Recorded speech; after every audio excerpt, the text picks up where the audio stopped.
আসলে আমরা যেহেতু জানেন আমরা যে আমার বাড়ি 1 নম্বর ওয়ার্ডে, তো তখন যেহেতু আমরা শহর কেন্দ্রিক আমাদের বাড়ি, তো আমাদের শহরে আসলে যে বিনোদন করার মতো কোনো জায়গা নেই, যেটা এম সাইফুর রহমান সাহেব বিগত 2005 সালে এই যে ওয়াকওয়ে সিস্টেম করে দিয়েছেন আমাদের সুরমা নদীর ঠিক পারে, ওই জায়গায় আমরা টেমসের মতো, আমরা যেমন লন্ডন টেমসের নদীর সামনে যেরকম উপভোগ করেন আমাদের লন্ডন প্রবাসী যারা রয়েছেন, কিন্তু আমরা এই যে সুরমা নদীর পাড়ে যেটা 2005 সালে এম সাইফুর রহমান সাহেব উদ্বোধন করে দিয়ে গেছেন প্রথম ওয়াকওয়ে, যেটা সিলেটের মানে নগরীর ভিতরে প্রথম ওয়াকওয়ে, এটা সুরমা নদীর পাড়, এটা কিং ব্রিজ সংলগ্ন, ব্রিটিশ আমলের কিং ব্রিজ।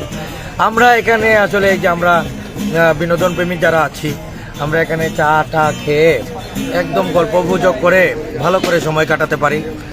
যেহেতু আমি গণমাধ্যম কর্মী, জানেন, মানে যখনই অবসর পাই তখনই এই যে সুরমা নদীর ওয়াকওয়েতে আসি, আসার পরে এখানে বন্ধু বান্ধব সহ ছোটো ভাই যারা আছে তাদের সাথে দেখা সাক্ষাৎ হয়, কথাবার্তা হয়, এবং একটি ভালো সময় কাটে।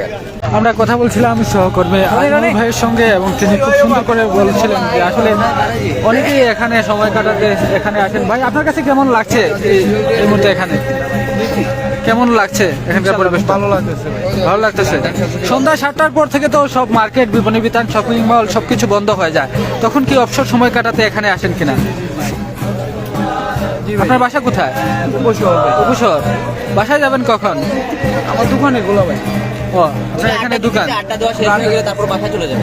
আড্ডা দেওয়া শেষ হলে বাসায় চলে যাবেন। আড্ডা দিতে যারা কমিউনিটি আড্ডা দিতেছে তো। কেমন লাগছে? হ্যাঁ, অবশ্যই আমরা এটা চাই যে শ্বাসটা পড়ে যেতে সব কিছু বন্ধ হয়ে যায়।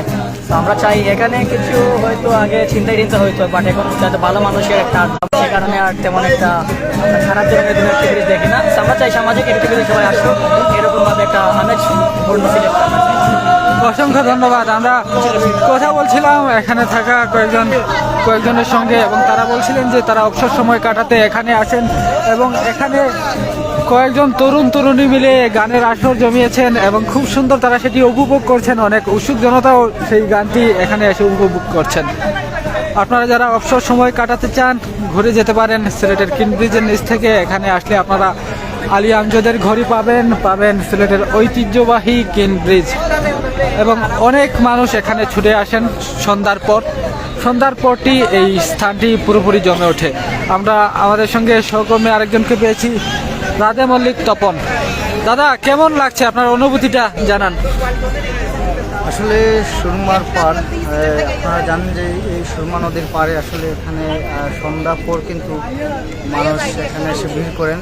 আর এই সময় আসলে যেহেতু সিলেট নগরীর যে সকল দোকানপাট রয়েছে সবগুলি কিন্তু আসলে বন্ধ। আপনারা জানেন যে বাংলাদেশ সরকারের যে নির্দেশনা অনুযায়ী এবং দোকান মালিক সমিতির নির্দেশনা অনুযায়ী কিন্তু সিলেটের 7টার পর কিন্তু সকল দোকানপাট, শপিং মল কিন্তু যেহেতু বন্ধ, এবং আসলে অনেকটা অন্ধকার নেমে আসে, এবং এই সময়টাতে কিন্তু সুরমার পাড়ে অসংখ্য সিলেটে যে নদী প্রেমী এবং প্রকৃতি প্রেমী যারা রয়েছেন তারা কিন্তু সন্ধ্যার পর কিন্তু সুরমার পাড়ে আসেন, এবং আসলে আমরাও কর্মস্থলে যে সকল কর্ম রয়েছে সব শেষ করে কিন্তু সুরমার পাড়েই চলে আসে। এবং আসলে এখানে আপনারা যদি দেখেন, শুধু আমি না, এখানে অসংখ্য মানুষ রয়েছেন যারা এই প্রকৃতির টানে এবং নদীর যে বাতাস, এবং এখানে কিন্তু আসলে যারা পর্যটকই বলা যায়, এখানে পর্যটকদের যে আবাস এখানে অনেকটা ভারী হয়ে ওঠে সন্ধ্যার পর।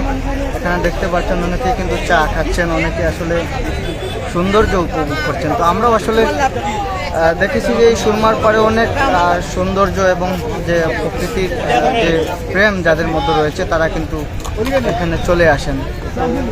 কারণে আসলে সুরমার পাড়ে সন্ধ্যার পর, মানে যারা সন্ধ্যার পর ভালো একটা সময় অতিবাহিত করতে চান তারা এখানে ছুটে আসে। সিলেটের মানুষ আসলে সারাদিন কিন্তু কর্মব্যস্ততার মধ্যে থাকে, এবং সন্ধ্যার পর কিন্তু এই সময়টাতে আসলে অনেকে অফিস আদালত সবকিছু বন্ধ হয়ে যায়, তখন কিন্তু আসলে এই সময়টা কিন্তু ফ্রি একটা সময়।